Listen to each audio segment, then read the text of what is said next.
영성학자 버나드 로너간이 말하기를 기독교 신앙인으로 온전한 신앙인이 되기 위해서는 세 가지 회심이 있어야 된다고 그렇게 말했습니다. 첫 번째 회심은 지성적 회심입니다.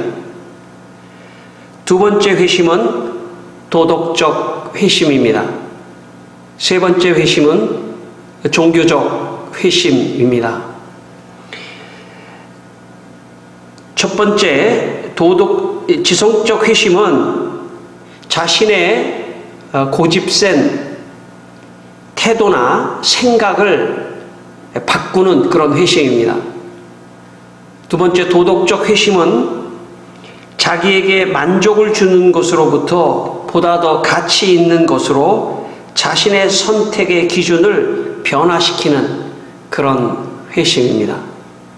세 번째 종교적 회심은 하나님이라는 궁극적 관심을 붙잡는 그런 회심입니다.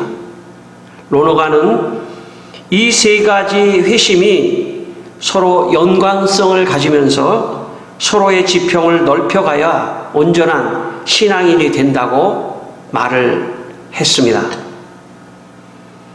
우리들의 신앙도 온전해지기 위해서 이 세 가지 영역에 회심을 했는지 우리 자신을 한번 살펴볼 필요가 있습니다.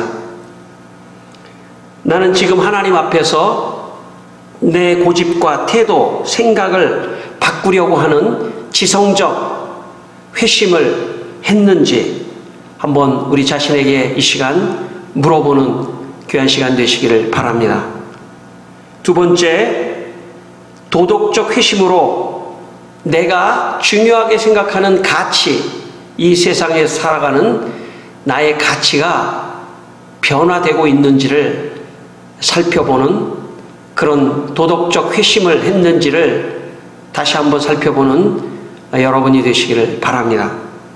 세 번째, 종교적으로 나는 지금 하나님을 갈망하고 있는지, 하나님을 찾고 있는지, 하나님 나라와 구원을 생각하고 있는지, 또 그것을 위해서 내가 뭔 삶을 드리고 있는지를 확인하는 종교적 회심을 했는지를 우리 자신에게 이 시간 물어보게 되시기를 바랍니다.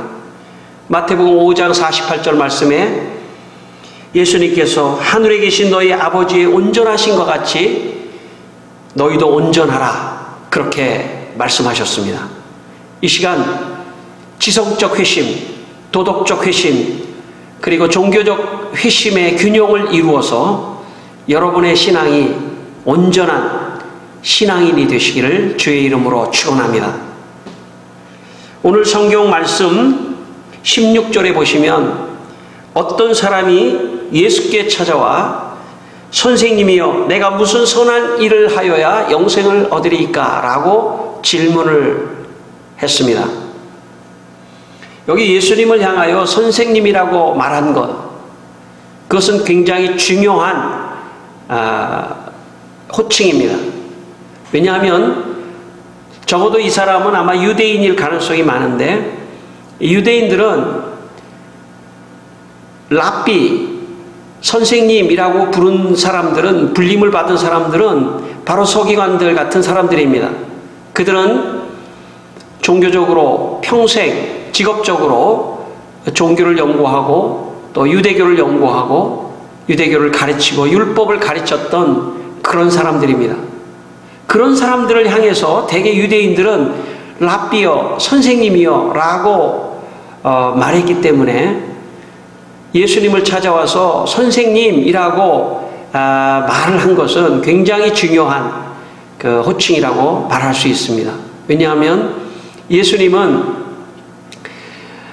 목수였고 나사렛 출신의 목수였기 때문에, 출신 전직이 목수였기 때문에 예수님을 향하여 선생님이라고 말한 것은 참 대단히 예수님을 인정하는 것이라고 할 수 있습니다. 그러니까 지금 이 사람이 예수님을 향하여 선생님, 나에게 가르쳐 주십시오, 율법의 말씀을 가르쳐 주시고 영생의 말씀이 무엇인지 가르쳐 달라고 하는 이런 부탁을 했다고 하는 것은 적어도 이 사람이 생각과 태도를 바꾼 측면에서 본다면 지성적 회심을 하고 있는 사람이라고 말할 수 있습니다. 2016년 10월 6일 지난주 목요일입니다. 제 동기 목사님이신 일산의 늘빛교회 원종구 목사님이 자기 교인 중에 임 집사님이라고 하는 분이 신방을 요청해서 신방을 갔습니다. 이 임 집사님의 시어머니가 이제 병상에서 마지막 임종을 앞두고 있는데 전도해 달라고 하는 그런 신방이었습니다. 병원에 도착해서 그 시어머니를 바라보았는데 이 목사님의 말씀에 의하면 깜짝 놀랐답니다. 왜냐하면 그 시어머니 눈이 마치 귀신 들린 눈같이 뱀 눈같이 쫙 찢어져서 너무 무섭더랍니다. 그래서 이 목사님이 그 임 집사님을 밖으로 좀 불러가지고 집사님, 어머니가 어떤 분이셨습니까? 그렇게 물었더니 아주 유명한 산에서 무당 일을 했던, 평생을 무당 일을 했던 그런 분이었다는 것입니다. 그래서 이 목사님이 그 분에게 이제 이렇게 질문을 했다고 합니다. 십자가를 아세요? 그렇게 질문을 하니까 이분이 고개를 절레절레 하면서 십자가를 모른다는 것입니다. 근데 이 목사님 참 믿음이 좋고 대단한 목사님이십니다. 그리고 이분을 위해서 다 같이 간 성도들하고 통성기도를 했습니다. 그리고 두 번째 다시 이 시어머니에게 전도를 했습니다. 예수를 믿으셔야 합니다. 예수 믿으시지 않으면 지옥 갑니다. 예수 믿어야 천국 갑니다. 라고 전도를 했습니다. 그래도 예수를 안 믿겠다고 절레절레 합니다.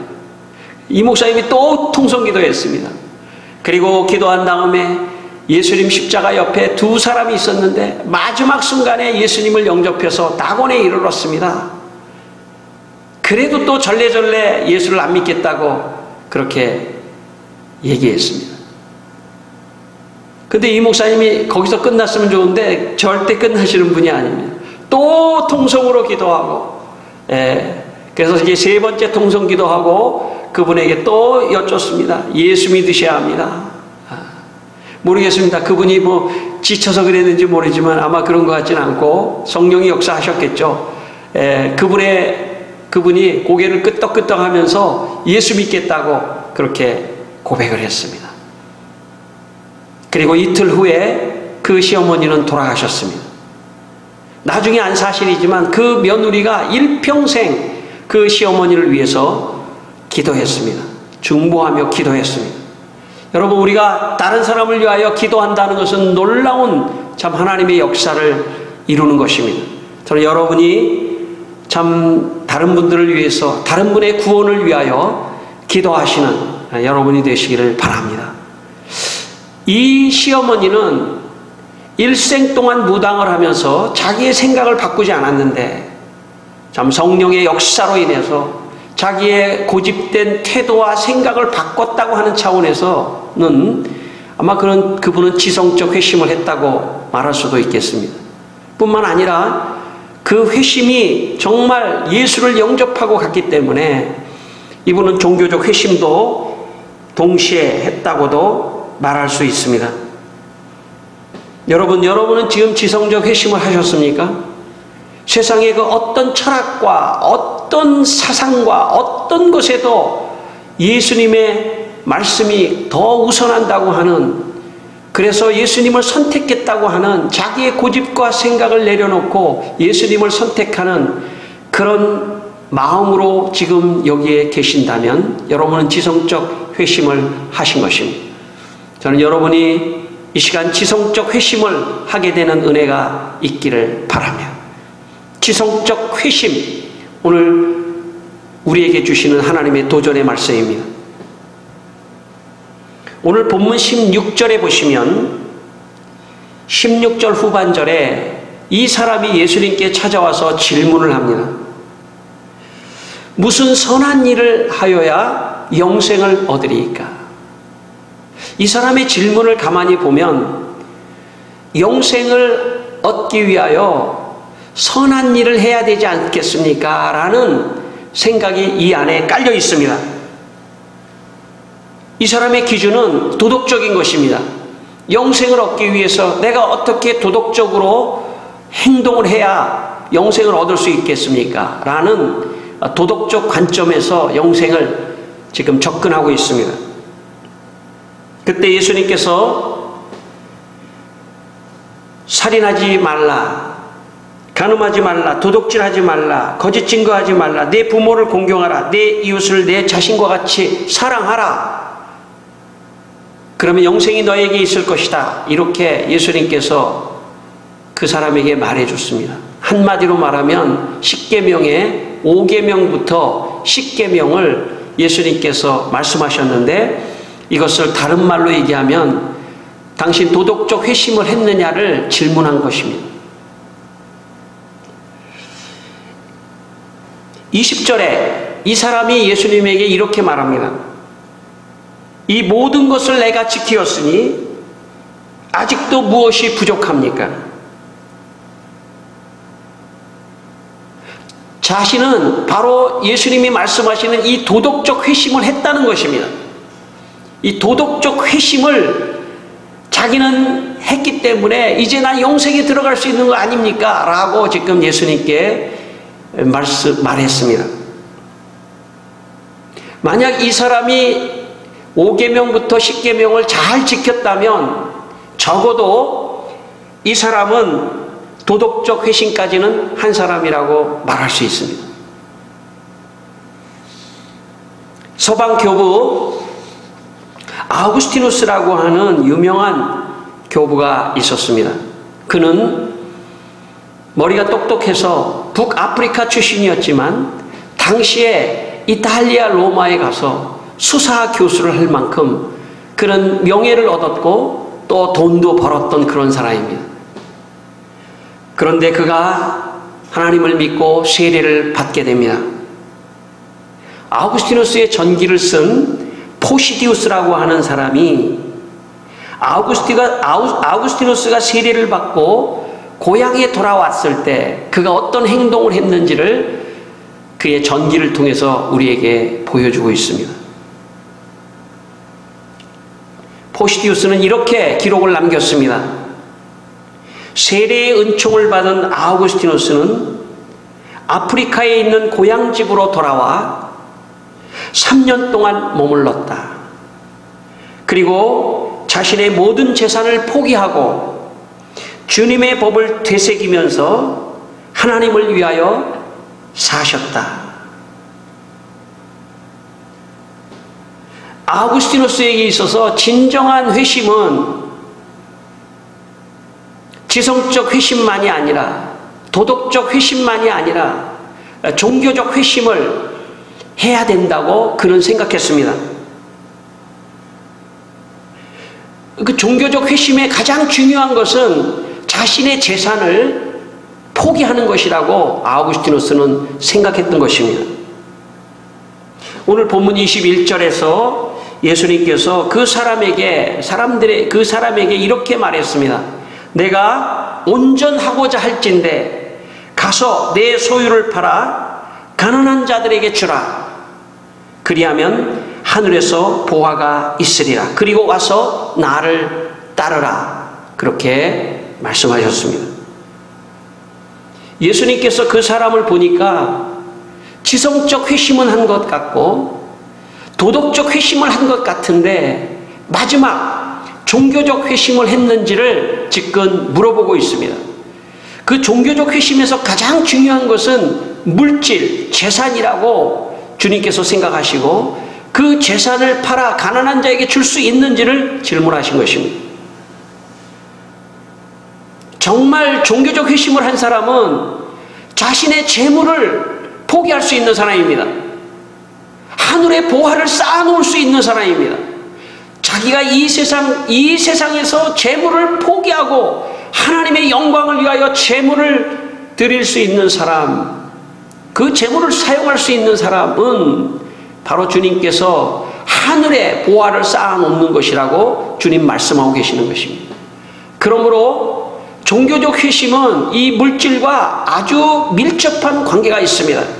물질을 놓지 않는 사람은 종교적 회심을 한 사람이 아닙니다. 종교적 회심을 한 사람은 물질을 포기하는 사람입니다. 종교적 회심과 소유와 물질은 너무나 긴밀한 관계 속에 있습니다. 종교적 회심을 한 사람은 자기의 소유를 포기하는 사람입니다. 마태복음 4장 20절에 보시면 베드로와 안드레가 예수님을 따를 때 그물을 버려두고 예수님을 따랐다고 말씀합니다. 그러니까 물질을 버릴 때만이 예수님을 따를 수 있는 것입니다. 마태복음 5장 24절에 예수님께서 하나님과 재물을 겸하여 섬기지 못한다고 말씀하셨습니다. 그러니까 예수님을 따르는 진정한 의미의 종교적 회심은 물질, 재산, 이것을 포기할 때만이 가능하다는 것입니다. 물질은 이 세상에 살아가는 사람에게 가장 중요합니다. 물질이 없으면 당장 죽게 되어 있기 때문에 그렇습니다. 그러므로 이 물질을 가장 시험하고 이 물질을 통해서 우리로 하여금 종교적 회심을 못하게 하는 존재가 있으니 그 존재는 마귀입니다.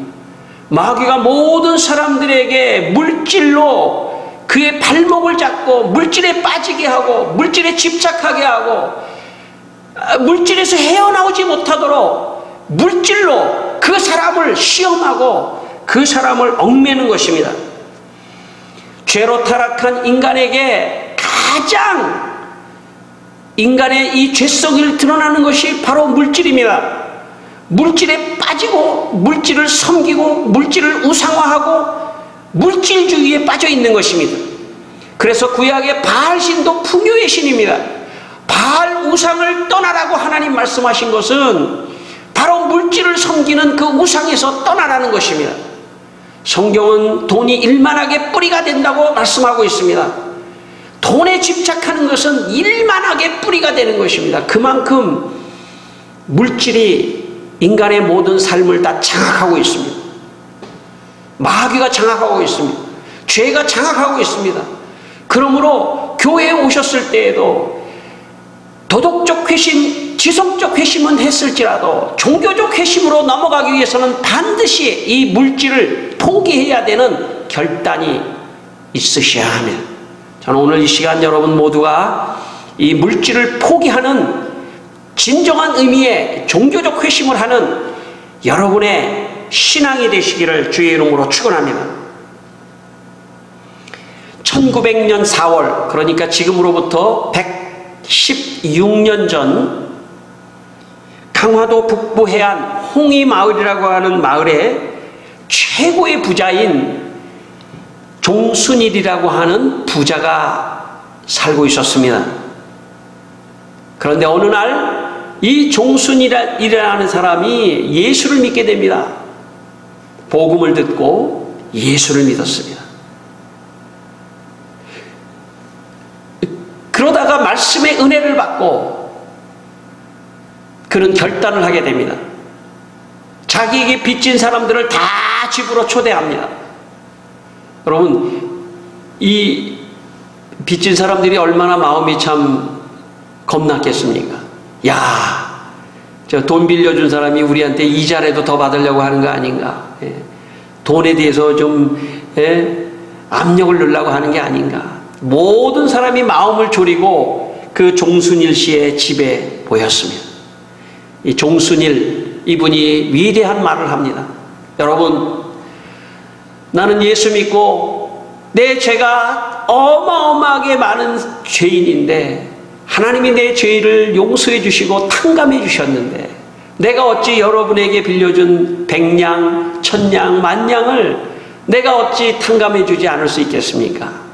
자, 나는 마태복음 18장을 읽으면서 정말 나는 은혜를 받고 여러분의 빚을 탕감해 주려고 합니다. 당시에는 이 문서를, 빈 문서를 다 자기가 갖고 있었기 때문에 이 빈 문서를 마당에다가 놓고 빈 문서를 다 태워버렸습니다. 사람들이 생각했습니다. 없는 돈도 받으려고 하는 게 이게 세상인데, 이 종순일 씨, 이분이 믿는 하나님은 정말 하나님이죠. 진짜 우리가 믿어야 될 분이다 하고 그 강화도의 홍의마을에 4분의 3이 다 예수를 믿는 놀라운 역사가 일어났습니다. 그러던 어느 날 이 종순일이라고 하는 사람이 마태복음 18장을 넘어 19장을 읽는 가운데 오늘 우리가 같이 읽은 이 본문의 말씀, 내 소유를 팔아 가난한 자들에게 나눠주라 그리고 나를 따르라 하는 이 말씀에 은혜를 받고 이 종순일 씨는 두 번째 결단을 합니다. 빈 문서를 다 불태우고 난 다음에도 자기 재산은 많았습니다. 집도 있고 많은 재산을 가지고 있었습니다. 그래서 이 나머지 재산을 다 팔아서 가난한 자들에게 나눠주고 자기 부인과 함께 정말 개나리 보찜 하나만 지고 강화도를 떠나 강화도 근처에 있는 섬들을 찾아다니며 복음을 전하고 교회를 세웠다고 하는 한국교회사에 남아있는 놀라운 일입니다. 오늘 본문 22절 말씀을 보시면 그 청년이 재물이 많음으로 예수님의 말씀을 듣고 근심하여 돌아갔다고 말했습니다. 이 부자 청년은 지성적 회심은 한 것 같습니다. 아니, 도덕적 회심까지 한 것 같습니다. 그러나 정작 가장 중요한 종교적 회심 앞에서 물질을 포기하지 못하고 그는 근심하여 돌아갔습니다. 어쩌면 우리 많은 지금 현대의 신앙인들에게 주시는 도전의 말씀일지도 모르겠습니다. 당신은 정말 종교적 회심을 한 사람입니까? 그냥 말로만이 아니라 난 말로만 믿습니다가 아니라 당신의 물질을 포기할 수 없는 사람은 종교적 회심을 한 사람이 아니라고 주님이 말씀하시는 것입니다. 여러분은 종교적 회심을 하셨습니까? 여러분 진짜 종교적 회심을 하셨습니까? 물질을 정말 내려놓고 포기할 수 있는 그런 사람입니까? 물질보다 하나님 나라와 천국과 영생과 구원과 십자가가 더 중요하십니까? 그렇다면 여러분 종교적 회심을 하셨습니다. 그러나 여러분 물질을 놓지 않았다면 아무리 도덕적 회심, 아무리 지성적 회심을 하셨더라도 진정한 회심은 하지 않은 것입니다. 가장 중요한 종교적 회심이 없기 때문입니다.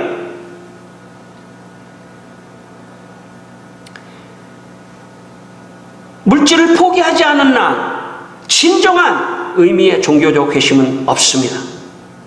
저는 여러분이 이 시간 물질을 포기하는 그런 귀한 시간 되시기를 바랍니다.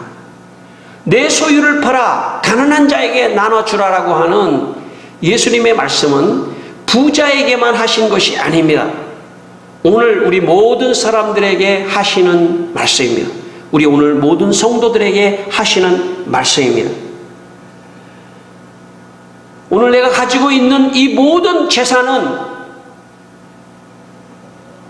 하나님의 것입니다. 내가 지금 움켜잡고 있는 모든 재산은 내 것이 아닙니다. 여러분의 것이 아닙니다. 죄로 타락한 인간은 모든 것이 자기 거라고 생각하고 모든 재산과 물질과 모든 것이 자신이라고 생각하는 것으로 타락했습니다. 그런 차원에서 오늘 여러분이 가지고 있는 모든 재산은 내 것이라고 생각하는 것 자체가 이미 잘못된 착각입니다. 모든 재물과 모든 재산과 내가 가지고 있는 모든 것은 하나님의 것입니다. 하께서 말씀에 은도 내 것이요 금도 내 것이라고 주님께서 말씀하셨습니다. 모든 것은 하나님의 것입니다. 저는 이 시간 마지막으로 우리 모두가 다 우리의 소유를 포기하는 그런 말씀을 전하려고 합니다. 여러분, 지금 여러분의 가지고 있는 모든 재산, 모든 물질을 여러분 이 시간 마음으로 포기하십시오. 지금 마음으로 이 모든 것을 포기합니다. 그렇게 한번 하시기를 바랍니다. 마음으로 포기하십시오. 이것을 포기합니다. 진짜 그것이 포기입니다. 마음으로 포기하십시오.